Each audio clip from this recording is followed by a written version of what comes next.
हाय। जब आप एक शेयर बाय करते हो तो वो शेयर एग्जैक्टली जाता कहाँ है? आंसर है आपके डीमैट अकाउंट में।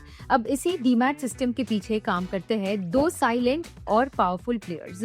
दे are CDSL and NSDL। They are the backbones of our capital market. Now what do they do? Simple words में NSDL that is national securities depository limited और CDSL that is central depository services limited आपके stocks को digitally store करते हैं। जो काम आपका locker करता है आपके ज्वेलरीज के लिए, वही काम डिपॉजिटरीज करता है आपके स्टॉक्स के लिए, सेफ, सिक्योर और पेपरलेस वे में। Now CDSL is already listed on the stock exchanges, but NSDL अपना 3000 करोड़ का IPO प्लान कर रहा है। इस वीडियो में let's have a look at both of these depositories performance. किसका मार्केट शेयर ज्यादा है, किसका रेवेन्यू ज्यादा है, तो किसका नेट प्रॉफिट ज्यादा है, and what's next for both of them.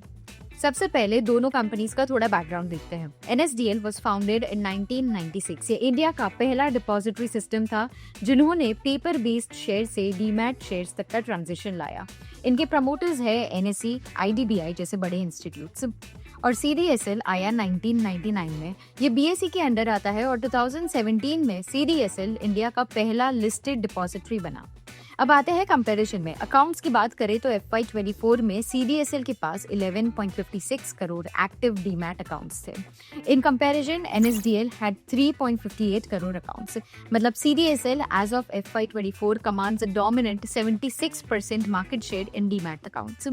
Moving on, अब दोनों कंपनीज के रेवेन्यूज और नेट प्रॉफिट नंबर्स को देखते हैं। CDSL ने FY24 में 907 करोड़ का टोटल रेवेन्यू रिपोर्ट किया, जिसमें 445 करोड़ का नेट प्रॉफिट था। वही NSDL का रेवेन्यू 571 करोड़ था और नेट प्रॉफिट था ऑफ 234 करोड़। CDSL का major revenue source retail demat account से है, जहां account opening fees, annual maintenance charges और ट्रांजैक्शन चार्जेस आते हैं। जितना ज्यादा रिटेल पार्टिसिपेशन बढ़ता है, उतना ही CDSL का बिजनेस ग्रो होता है। Whereas NSDL का फोकस इंस्टीट्यूशनल क्लाइंट्स पे ज्यादा रहा है, जहां स्केल बड़ा होता है लेकिन रिटेल जैसा वॉल्यूम कंसिस्टेंट नहीं रहता। So now what's next? NSDL ने रिसेंटली अपना DRHP अपडेट किया था with SEBI to launch its IPO। ये IPO एक कंप्लीट ऑफर फॉर सेल रहेगा, मतलब there will be no fresh issue.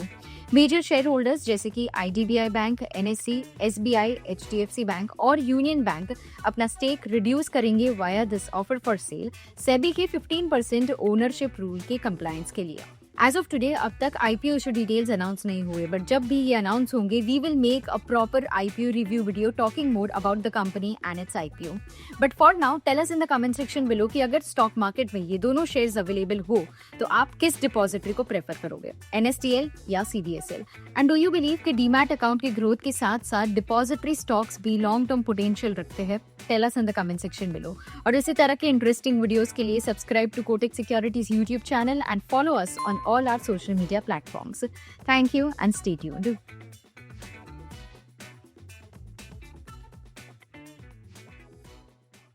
Investments in securities market are subject to market risks. Read all the related documents carefully before investing.